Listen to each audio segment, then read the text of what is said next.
sa tuwing ikayanin, nakikita niyayanin ang buo kong katawan.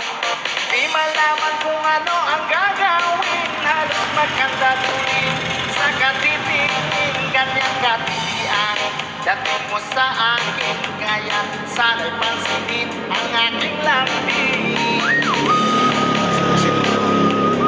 Minuto, oras-oras, araw-araw, gabi-gabi, linggo-linggo, buwan-buwan,